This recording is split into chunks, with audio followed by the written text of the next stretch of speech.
진정한 회복이란 제목으로 하나님의 말씀 증거하도록 하겠습니다.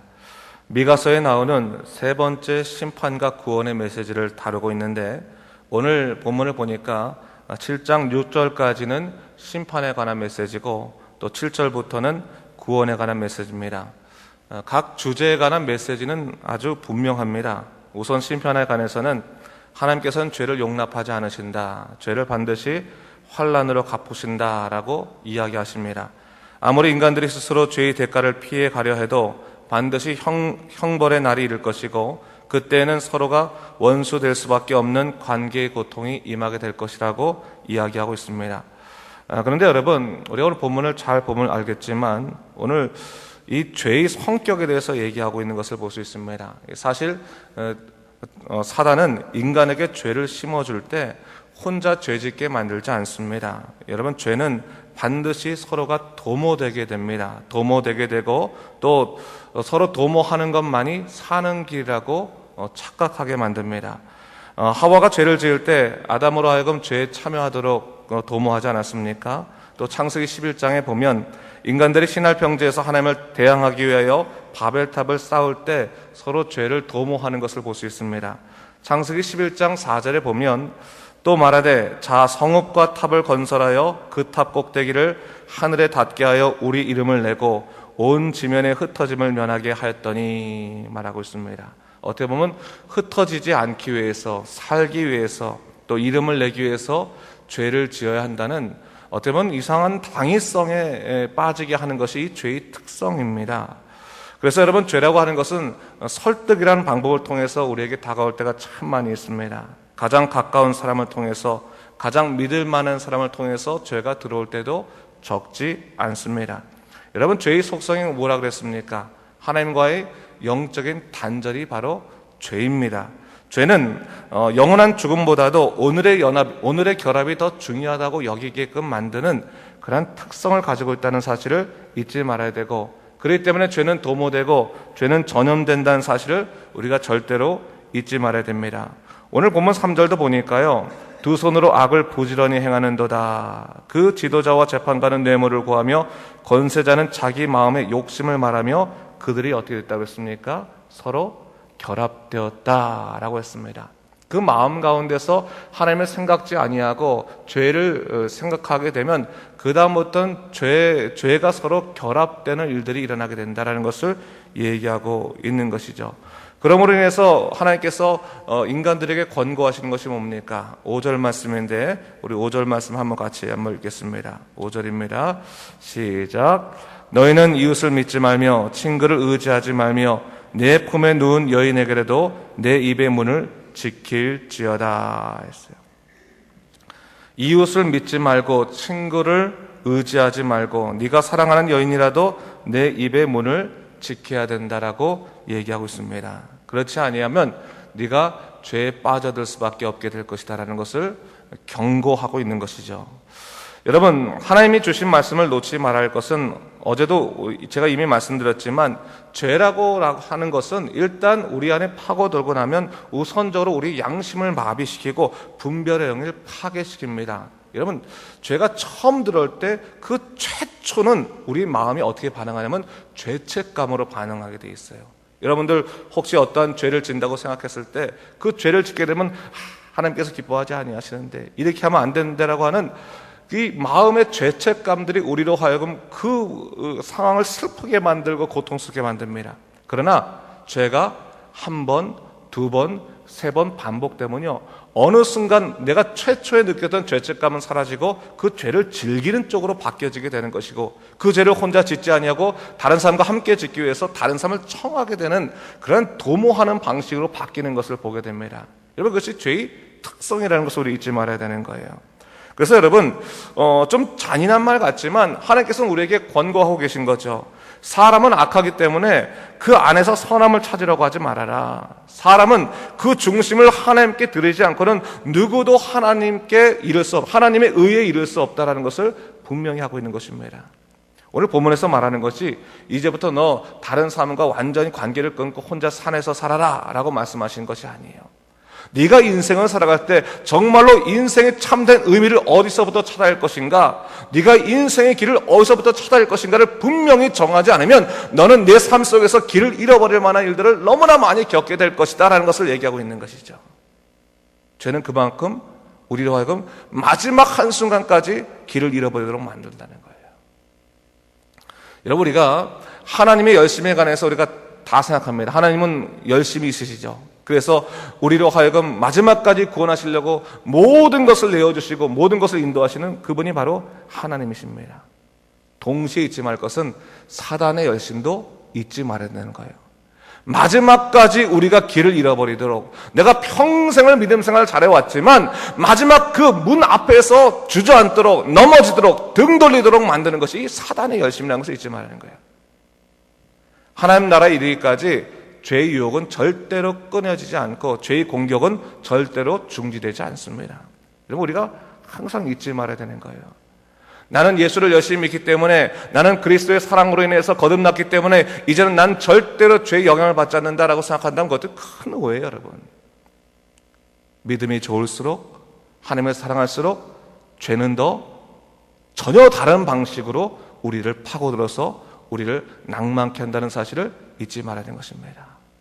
그래서 사람이 자기를 의뢰하지 아니하고 자기를 의지하지 아니하고 오직 누구를 의지하라고요? 하나님만 의지하라고 성경 그렇게 우리에게 부르짖고 있는 거예요. 자, 그러면서 7절 말씀부터는 구원에 관한 메시지로 다시 바꿔주신 것을 볼 수 있습니다. 이 7절 말씀 한번 같이 읽겠는데요. 7절 말씀 함께 읽겠습니다. 오직 나는 여호와를 우러러보며 나를 구원하시는 하나님을 바라보나니 나의 하나님이 나에게 귀를 기울이시리로다 했어요. 여기서는 중요한 표현 몇 개 가지가 나오죠. 뭡니까? 우선적으로 오직이란 말, 그렇죠? 그리고 또 다른 동사 우러러보며 바라보나니라는 표현이 나오고 있어요. 우선적으로 성경은 뭘 얘기하고 있는 것입니까? 인간의 구원은 어디에서부터 오는가? 많은 길이 있는가? 아니다. 유일하게 한 길밖에 없다. 오직 여호와를 통해서만 길이 나온다. 너희 스스로 아무리 죄의 문제를 해결하려고 하고 살아가려고 하지만 우리들에 있어서 이 구원의 문제는 다른 어느 곳에서도 찾을 수 없고 오직 하나님에게서만 찾을 수 있는 것이다. 오직 예수 그리스도의 십자가에서만 찾을 수 있다는 것을 분명히 하고 있는 것이죠. 그럼에도 불구하고 뭘 얘기하고 있습니까? 여호와 앞에서 그러면 우리가 그 구원의 길을 찾는 방법이 뭐가 있겠는가? 우리가 의를 행하고 선을 행해서 그 선을 통해서 하나님께 인정받아서 우리가 그 하나님의 구원의 길을 찾는 것인가? 아니다라고 하는 거예요. 뭘 얘기하고 있어요? 오직 하나님을 우러보는 것, 바라만 보는 것, 그것 말고는 아무것도 없다는 것을 얘기하고 있는 거예요.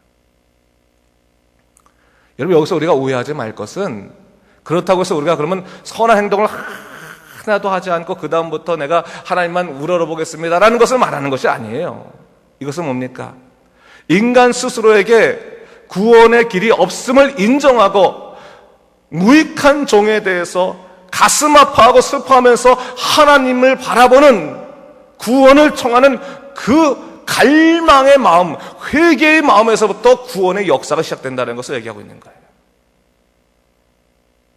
여러분, 인간이요, 겸손하다고 하는 것은 뭐냐면 자기를 낮춰가지고 그냥 다른 사람들 보기엔 저 사람 정말 겸손하고 좀 훌륭한 사람이야, 이런 인정을 받는 거 전혀 관계가 없어요. 성경에서 말하는 겸손하다고 하는 것은 자기를 더 이상 하나님 앞에서 드러낼 것이 없다라는 것을 인정하는 것을 얘기하는 거예요. 자기에게 있어서 선한 것이 없고 자기에게 있어서 더 이상 하나님 앞에서 나는 자랑할 것이 없습니다, 나는 주님 앞에 무익한 종입니다라는 것을 고백하는 것, 그것이 겸손한 거예요. 다른 게 겸손한 게 아니에요. 오늘 본문에서 미가를 통해서 하는 게 그것을 말씀해 주고 있는 거예요. 네가 정말 하나님 앞에서 하나님, 저는 아무것도 할 수 없습니다, 저는 무익한 종입니다, 오직 주님만이 나의 모든 것을 하실 수 있습니다 라고 우러러보고 바라보는 그 고백이 있을 때 하나님께서는 그를 어떻게 하시는가? 그를 어떻게 하세요? 붙잡아 주시는 거예요. 하나님께서 그에게 귀를 기울이시는 놀라운 역사를 허락하신다는 것이죠. 여러분, 우리가 기도를 할 때요, 기도의 깊이가 깊어지면 깊어질수록 간구가 아니라 회개로 바뀌어요. 그렇지 않습니까? 참 이상하게도 처음에는 하나님 내가 이런 문제 때문에 왔습니다. 이 문제를 해결해 주셔야겠습니다라는 간구의 분명한 제목이 있었는데 나중에 있다 보면 간구의 제목은 사라지고 주님 전 죄인입니다. 주님만이 저의 모든 것이 되십니다. 바뀌어가는 거예요. 왜요? 진정한 회복은 뭐예요? 하나님이 우리 전체를 들으시는 거예요. 내가 원하는 몇 마디 간구의 얘기를 듣는 것이 아니라 나의 모든 속사정과 나의 모든 인생을 들으시는 그 하나님의 귀에서부터 우리는 구원의 역사가 이루어짐을 잊지 말아야 되는 것입니다. 바로 그것에서부터 무엇이 시작됩니까? 하나님의 놀라우신 회복의 역사가 시작되고 구원의 역사가 시작된다. 그것을 얘기하고 있는 것이죠. 그러면서 이 구원의 소식과 더불어서 한 가지 또한 격려의 메시지가 있는 것이 볼 수 있습니다. 8절부터 10절까지인데 우리 세 절을 다시 한번 천천히 같이 읽어볼까요? 시작. 나의 대적이여 나로 말미암아 기뻐하지 말지어다. 나는 엎드려질지라도 일어날 것이요 어두운데 앉을지라도 여호와께서 나의 빛이 되실 것임이라. 내가 여호와께 범죄하였으니 그의 진노를 당하려니와 마침내 주께서 나를 위하여 논쟁하시고 심판하시며 주께서 나를 인도하사 광명에 이르게 하시리니 내가 그의 공의를 보리로다. 나의 대적이 이것을 보고 부끄하리니 그는 이전에 내게 말하기를 네 하나님 여호와가 어디 있느냐 하던 자라. 그가 거리에 진흙같이 밟히리니 그것을 내가 보리로다 했어요. 또 하나의 고백. 어떻게 보면 인간을 너무나 잘 아시기 때문에 우리에게 주시는 그런 말씀인 것 같아요. 여러분, 오늘 이 미가서의 말씀은 유다 백성과 하나님과의 개인적인 관계 속에서 주시는 말씀이에요. 다시 말해서 하나님이 선택하시고 택하시고 다스리시고 구원하시는 그 사랑하는 백성을 향해서 주시는 메시지라는 거예요. 하나님께서 사랑하는 자라도 책망하시고 질책하신다는 것을 잊지 말아야 돼요. 우리가 잘못한다면, 우리가 죄를 지은다면 하나님께서 우리를 질책하시고 책망하세요. 하지만 우리를 멸하지 않으세요. 왜요? 하나님께서 우리를 책망하시는 것은 우리를 멸하기 위해서가 아니라 우리를 회복시키기 위해서, 마치 그 아비가 자녀를 살리기 위해서 매를 드는 것처럼 우리를 바른 길로 인도하시고 구원의 길을 인도하시기 위해서 우리를 책망할 때가 있다는 것이죠. 그런데 세상 사람들이 보기에는 그것이 뭡니까? 야, 너 예수 믿는다며, 너 하나님 믿는다며, 어떻게 하나님 믿는다는 사람이 그 정도밖에 못 사니? 어떻게 그렇게 실패를 하니? 어떻게 그렇게 수치를 당하니? 라고 말할 수 있는 일들도 세상에 있을 수 있다는 거예요. 그럴 때 하나님께서 주시는 격려의 말씀이 뭡니까? 하나님을 아는 사람은 그렇지 않겠습니까? 하나님, 적어도 하나님의 백성인데 저를 왜 이렇게 고통스럽게 하고 수치스럽게 하십니까? 라고 하는 그 원망의 목소리가 나올 수 있을 텐데, 하나님이 주시는 목소리는 야, 다른 데 바라보지 마라. 다른 데 신경 쓰지 마라. 내가 너를 책망하는 것은 너를 살리기 위한 것이기 때문에 너에게 하나님이 없다라고 말하면서 너를 조롱하던 자들이 나중에 슬퍼하면서 후회할 일을 있도록 내가 만들어 주겠다라는 것을 동시에 주신다는 거예요.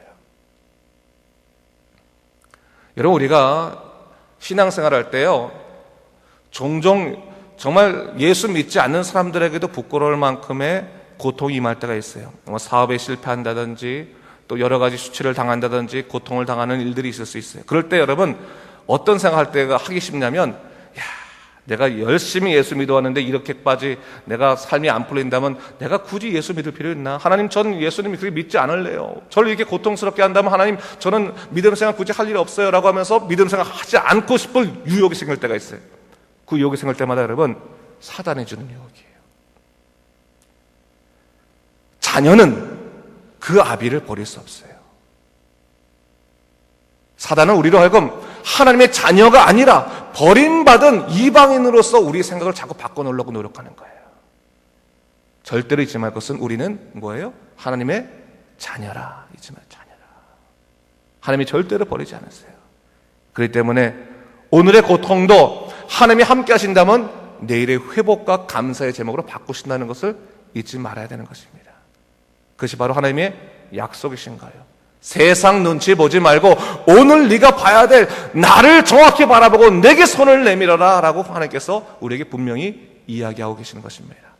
상황에 지지 말라는 것이죠. 그러면서 오늘 마지막에 11절부터는 그 회복의 그 일들이 어떻게 일어나는지를 좀 구체적으로 또 얘기하고 있는데 11절은 보세요, 여러분. 제가 한번 읽어보겠습니다. 네 성벽이 건축하는 날 곧 그날에는 지경이 넓어지리라 하면서 12절에 그날에는 아수르에서 애굽 성읍까지, 애굽에서 간까지, 이 바다에서 저 바다까지, 이 산에서 저 산까지 사람들이 내게로 돌아온다 약속해 주는 거죠. 회복을 얘기하는 거죠. 근데 이 성경 원문에 보면요, 이 성벽이라는 말이 우리들의 그 한국 성경서, 그러니까 이 개역 개정에서는 성벽이 마치 이 적군들이 오지 않도록 성을 치고 난 다음에 벽을 치는 방어벽처럼 느껴지지만 이 원문에는 이 표현이 성벽이 그런 표현이 아니라 포도원 울타리의 개념입니다. 울타리의 개념. 포도원 울타리는 뭡니까? 이게 넘어올 수도 있고 있잖아요. 이거는 뭐예요? 하나의 나라의 표시를 말하는 나라의 표시. 하나님이 함께 임하시고 그를 함께 하시면 포도원처럼 풍요로운 하나님의 놀라우신 기쁨의 날이 우리에게 임하게 될 것인데, 그때 네가 나는 하나님 나라에 이르렀습니다라고 하는 그 울타리가 얼만큼 넓어진 것을 네가 경험하게 될 것이다라는 것을 얘기하고 있는 거예요. 그때는 원수를 두려워할 것도 없고 대적들을 두려워할 것도 없고 오직 하나님만에서 기쁨과 즐거움으로 살아가는 감사의 날이 오게 될 것이라는 것을 얘기하기 위해서 이 표현을 쓴 겁니다. 여러분, 주님이 우리의 왕 되신다는 것을 잊지 말아요. 왕 되신다는 것을. 그리고 그 왕은 우리의 아버지 되시는 것입니다. 오늘의 형편 가운데서 하나님의 돌보심 의심한다면 여러분, 그것은 정말로 참 아쉬운 거예요. 하나님의 능력은 한 번도 우리에게 그친 일이 없으므로 앞으로도 그치지 않을 것입니다. 우리가 바라볼 것은 십자가를 놓치지 않는 거예요. 예수 십자가 안에서 믿음으로 살아가는 걸 놓치지 아니하고, 하나님께서 우리와 함께 하신다고 하는 그 임마누엘 절대로 잊지 아니하시고 오늘도 살아가는 믿음의 사람 되시길 주님 이름으로 축원합니다. 기도하겠습니다. 주 하나님 아버지, 감사합니다. 이 아침에 다시 한번 말씀을 통해서 우리를 책망하시고 징계하시지만 우리를 다시금 일으키시고 회복시키시는 그 하나님의 놀라운 역사를 보게 됩니다. 주 하나님 아버지, 하나님의 사랑과 계획을 우리가 의심치 않게 하시고 언제나 믿음으로 살아가도록 주여 우리를 이끌어 주시옵소서. 감사드리며 예수님 이름으로 기도드립니다. 아멘.